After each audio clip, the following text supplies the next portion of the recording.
Alright everybody, if everyone can just radio through to me what got taken and I can write a shopping list of what we need to replace.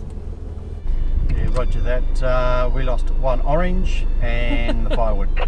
Yeah, Rick, I lost the firewood also, the lemons, capsicums, onions, and 3 bags of potatoes.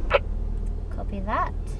We lost all the carrots, tomatoes, lettuce, apples, rock melon, avocados.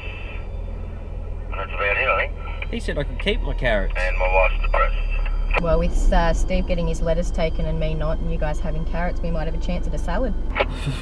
Sounds like it. Some lettuce don't let me keep other lettuce, so it must just be certain lettuce. She said you can keep that lettuce, but that lettuce has got to go. That's like racism, but lettuceism.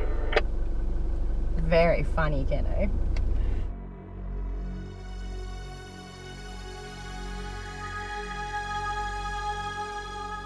A short detour off the main highway is Lake Argyle. If you've come all this way, then it would be a shame to drive straight past.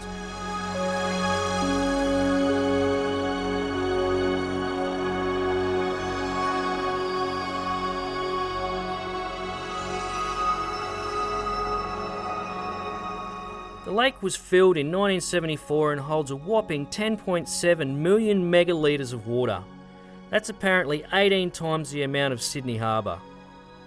If it ever floods, its volume will more than triple, and Sydney Harbour could be filled 70 times. Yep, that's a brain overload for me, this time of the morning. The time you capsize your kayak and there just happens to be a film crew watching.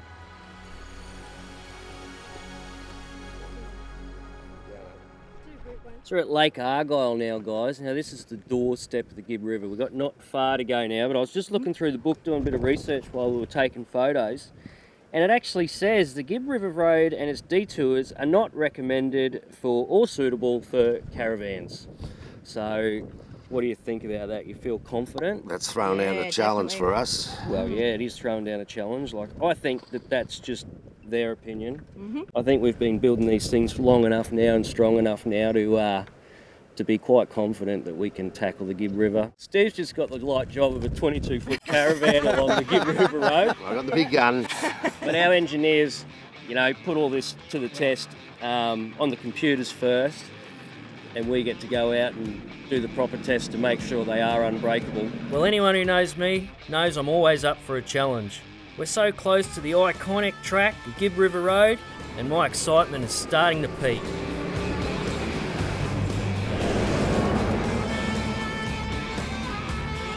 Once we reach Kununurra, we focus on topping up on all the essentials and replacing the stuff we lost at the border. So everyone had their own jobs. A couple of people were out at Coles, a couple of people were elsewhere.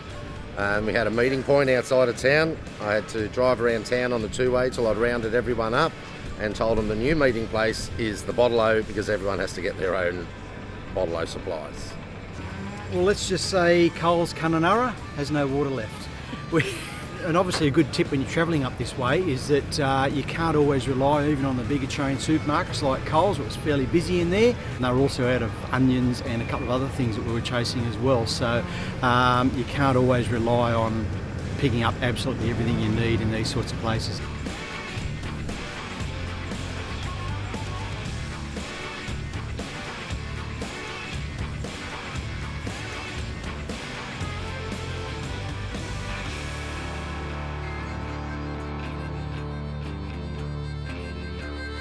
So this is it, the Gibb River Road, and we're ready for the challenge. Let's see what these vans are made of. We're finally on the Gibb River Road.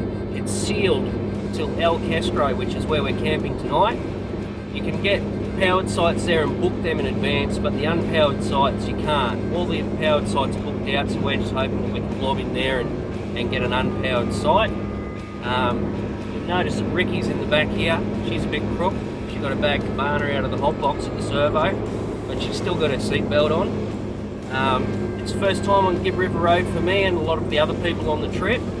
We're going to put these vans through the ultimate test. I've already done 4,492 kilometres, and the Gibb River Road to Broome is our last obstacle. First stop, El Questro Wilderness Park. This is a 700,000 acre property, which is huge, and a popular stop for tourists doing the track. I'm towing probably a bit over 3 tonnes behind me. I've got the D-Max, which is obviously a great car to be towing with. It's really, really impressed me. But at the end of the day, my van weighs more than my car. And you have to be very, very careful with your road conditions. You have to be very mindful of how much is behind you. Obviously, if you pull up too quick or whatnot, head down a hill the wrong way, use your brakes the wrong way, you're going to end up with the van actually pushing your car along. So what the guys are doing is actually radioing through. I've got Tony in front of me, so Keno sort of will let us know what's coming up. Then Tony will let me know what's coming up. And Tony will kind of give me a speed that I should hit it at, more so because he's got the 12 behind him. I've got a lot more weight behind me, so that way he can say he hit it at, say, 40 k's, and I know I need to be probably another 10 k's underneath that for me to sort of be driving safe on the road, and so that this van doesn't actually push me through some of these floodways, potholes, ruts, corrugations even. So we've got a bit of a system that's all in line. Good thing you got your seatbelt on. We're about to hit a water crossing, I think. Pentecost River. Sharp right-hand turn and water crossing, guys. Right, sharp right-hand corner and water crossing. Oh, and it is beautiful in here. There's plenty of traction on the bottom. It's all sort of pebbly, I suppose. That looks like a rainforest. Second gear, low range.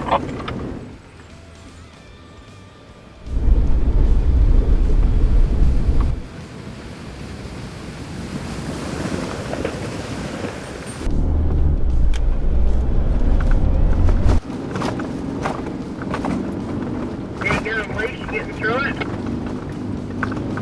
Getting through. Too busy to talk? Yes.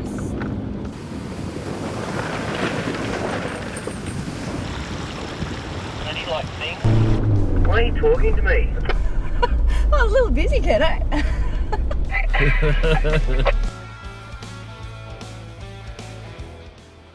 Wow. This is cool. Look at this.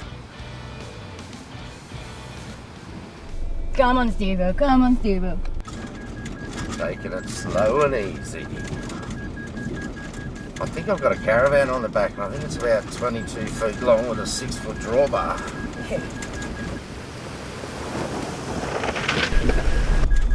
And through. This place looks good. Another good tip is to always keep a couple of spares. And in this case, Alicia needed an Anderson plug, and luckily Tony had one. So we've gone through and managed to hook the Anderson plug leads on something on the road somewhere. Yeah, it's pulled somewhere, the Anderson yep. plug out, and it's actually ripped the Anderson plug off the edge of the wire, so we've got to go through and fix them. It'll be up. That's the way. Look at that. Okay, then the next thing you need to do is you need to bear back a bit of wire so that the terminal can go on. Yep. Okay. Stripping tools. Click on that and Strips that across. Yep. take the coating off it. Okay, so we get our Anderson plug. Comes all the bits in there you need, and you can't get them wrong. They're marked positive and negative. Negative, yep. So once you've got that on there, just use the crimping part of the tool Yep. to go through and crimp that down. end. Yep. So you want to do the negative side of it. You can strip back. I don't know, probably. About there. No, not too much. Probably half of that. That's. Yeah, that's fine. Just go through and pull it off. They will stick. So give that Yep. a good twist around. So if you don't get a good twist on that, won't you all stay have together. stray wires coming out, and you want it so it's sitting the same way as that one there. So you've got So your about little- there. Yep, that's it. And then get the The little crimpy tool, that one there. and that's going to be a two-hand job to go through and crimp that.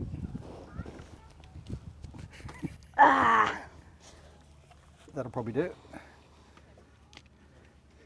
Yes, no. So that's Woohoo! that's done. Mhm. Obviously, that's marked positive. Yep. And negative. Red, you're positive. Yes. So it'll go in through into there, and just hopefully Oh, it pops through. pops in like that. Yep. Okay. Yep. So do you want to do the negative one inside it? Okay, so the only thing we've got left to do now is go through and plug it in and give it a test. Drop in the wheel. Then I open the back with these clips and lift up.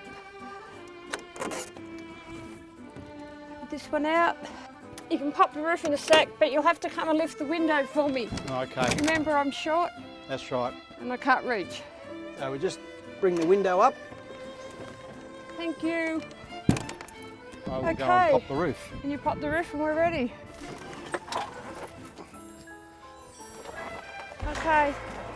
Okay, so now we just come through and flip the mattress back over. So we just slide it forward, back out and in. Our mattresses, our sheet has come unstuck. This is how men make the bed, very quickly, very neatly.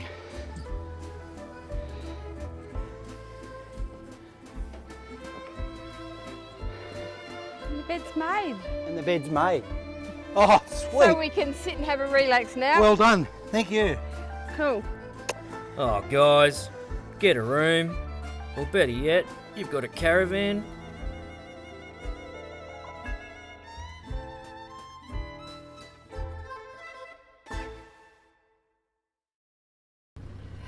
So we came into camp last night. Now we need to unhitch because we're going to go to Questro Gorge. But obviously the caravan's still attached to the car, so I've got to unhitch it. That's my job. So first things first, make sure the jockey wheel is up. Make sure the handbrake is on. And then you actually have to unhitch it. So this is the hitch cap, comes off. And then you just push down this button and push that in. That disengages. And then you start pulling these plugs out. So it's the first plug. And a second. And you just unwind these, the chains. Keep it in there so you don't lose it. Just keep the yellow pin in for safety. This is the breakaway chain. And last one. And then the last thing you do is you have to just wind the jockey wheel up so you can unhitch.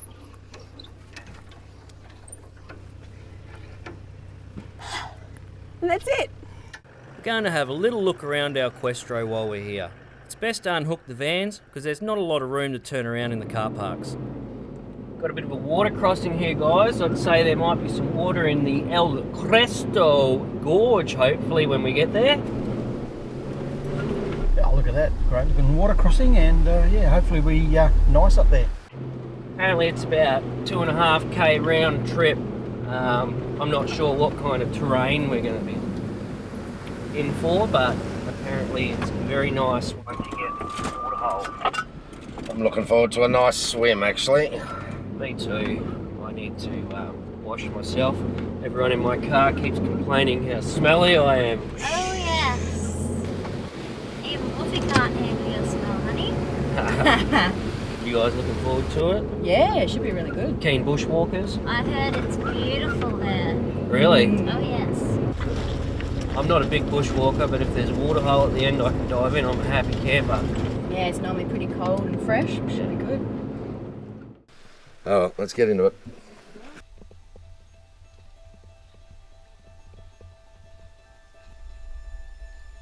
I feel like I'm going to get eaten by a Tyrannosaurus Rex any minute. It's just going to come out. Vroom, vroom. Thank you.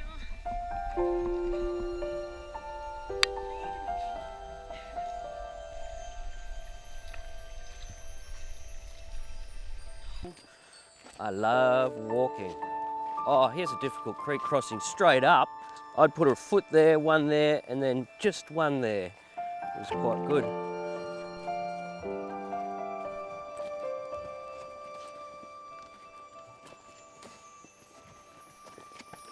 Wow, this is unreal.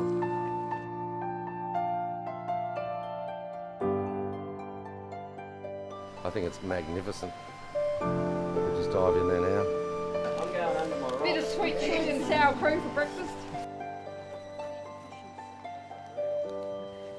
I love that I've got the 5 kilo pack. It's cool, eh?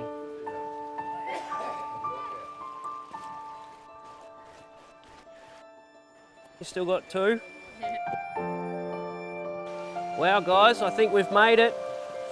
Look how clear that is. Oh my God, look at this. I've never seen anything like this before. That is amazing.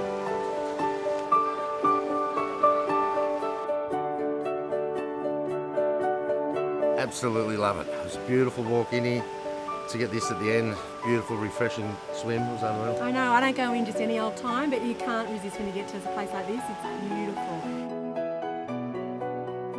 It is quite cold, but really, really refreshing. Absolutely beautiful.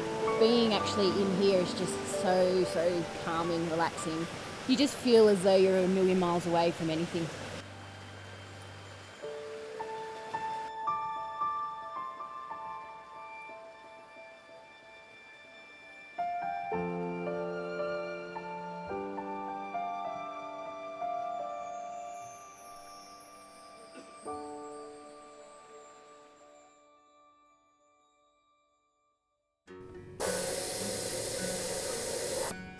We're about to hit the Gibb River Road and it's notorious for corrugations. I've dropped the van tyres down to 20 psi and the same on the drive vehicle. We run the Good Ride Radial MTs, which is a mud terrain, on all the caravans. We've decided to put these on the drive vehicles in the D-Maxes, just to test them out. Further stress test on the drive vehicle. Alicia's done 4,500 Ks from Brisbane. Tony's done 7,500 Ks already. He's in the D-Max with the Good Ride MT radials on it, and he hasn't had a problem. We've never had any bad reports about these tyres, and that's the reason we put them on the drive vehicle. They're getting put through all their paces, in potholes, corrugations, getting put through every stress test that it needs. We give the cars and vans one last look over before we get back on the Gibb River Road.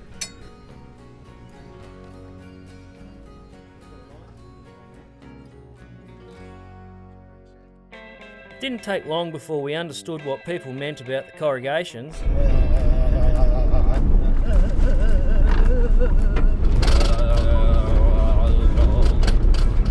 Just a little bit bumpy. How many kilometres have we got on this babe? A couple of hundred. That's what we're here for, but they test the suspension and test everything about these caravans. Got an upcoming just going past my leash. It's just a laugh. But this will test everything. This will test the inside hinges, the door locks, absolutely everything. These corrugations will just rattle it all to pieces if they're not done properly. Okay, you guys on the radio, it's too noisy in here. Was there any oncomings lately? I'm about to round up this slow caravan. You're all good, Steve.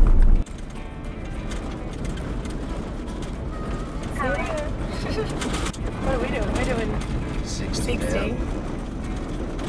He was doing about 40.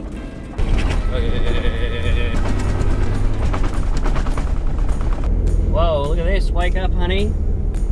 Honey. We're at the Pentecost River. That's a river. Bit of a puddle, isn't it?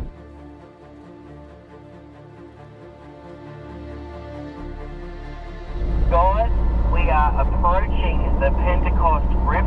Wow, look at that. Sign says anyway.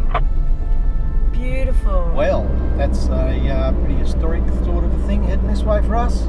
I wonder if it's got anything to do with the Bible. That's how it got its name. Pentecost. Yeah, I have to Google that one, can I? Yeah. Well, I've since learned that it was actually named after the bloke who surveyed it, John Pentecost, in 1882. That was during the expedition led by someone named Michael Durack. No prizes for guessing what river was named after him. Alright, well I'm just going to dive in. I don't think I need to walk it because it doesn't look very high. What should we call No, it's not very high at all, but it still looks like good fun. Watch you go through canal and see what we do.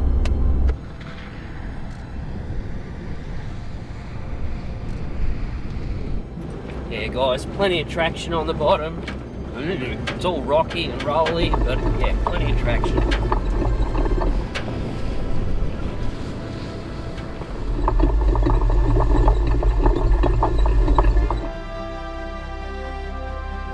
It's still quite quite nice, isn't it? Beautiful spot. If you look out to your right, guys, there's pelicans out there. Looks beautiful out to the right, Keno. Yeah, leash nice and firm underfoot. Very pebbly, but yeah, just steady in first, you'll be right to go. No problem heading in now.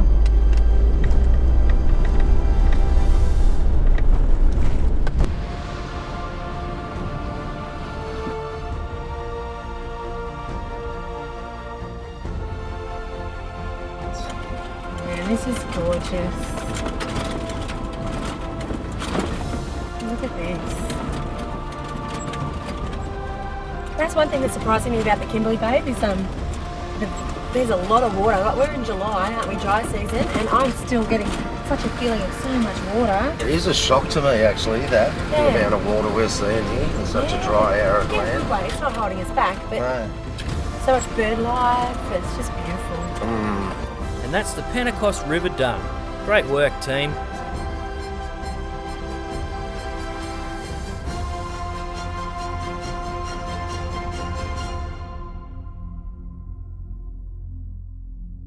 We'd been told it was going to be harder to find places to bush camp on the Gibb, so later in the afternoon, the first place we saw, we decided to stop. And what a beauty of a spot.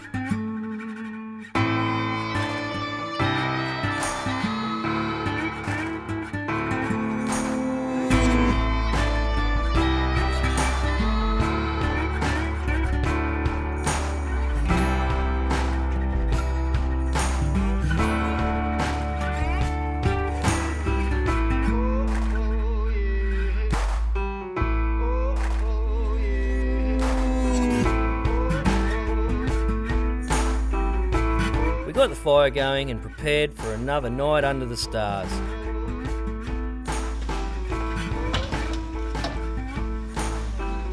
We've had some cracker dinners so far on this trip, but Ricky's enchiladas were an absolute favourite.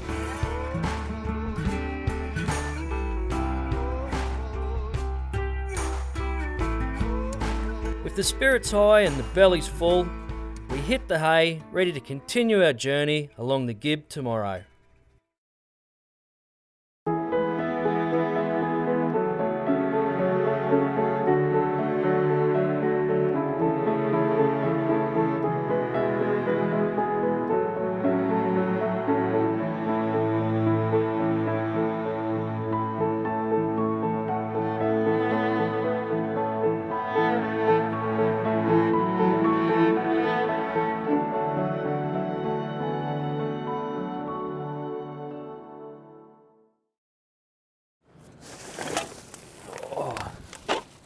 Bit of a mess around here. Just looking at the way the rubbish is strewn around, I think maybe some wild animals have got and dragged it out.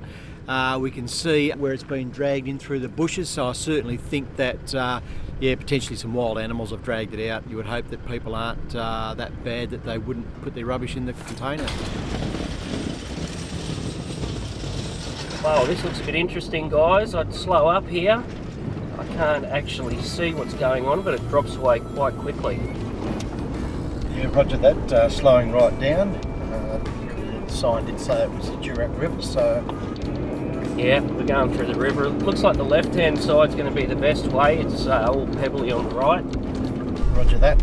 Beautiful looking river though, up the left there, just looks fantastic.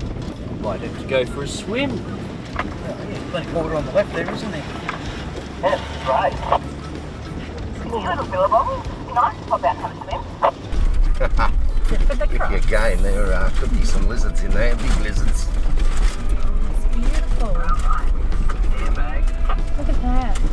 That's what I'm finding and loving about this. Just things just pop up. It's just little things like that pop up, beautiful little billabongs that just pop up out of nowhere. Exactly. Definitely beautiful, definitely bumpy too, but good bump. Yeah, you wouldn't want to hit it at speed. You wouldn't want to come over that hill not knowing, and with a van on the back you'd be sliding to try and slow down for it. We've got an oncoming bussy, trucky, touristy thing too.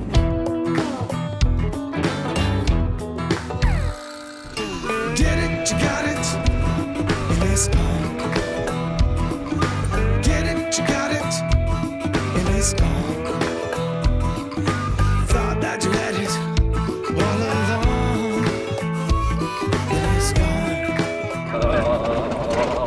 us about these corrugations, guys.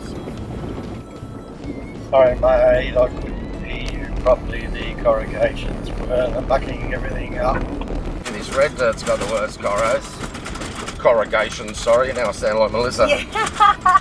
Well, the corrugations are starting to take their toll on the vehicles. The cars are starting to wink at us. We're just fixing a spotlight. All those corrugations has rattled this to pieces and it's just about to fall off. So it's just in a place we can't get to it. So I've got a socket on it and Keno's going to get me some vice grips or something to hold it. And we're going to tighten it up before it falls off on the road.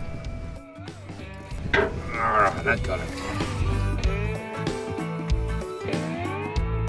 The Gibb River Road is like many connecting roads in Australia, a former cattle route. It's named after explorer Andrew Gibb Maitland. Running for 660 kilometres from Wyndham to Derby, it's now obviously a famous tourist route. Closed for the wet season every year from November to March means that whoever is left to look after the stations along the road are isolated. Apart from the occasional plane bringing food, they're on their own for all those months. I'm not sure if I could do it.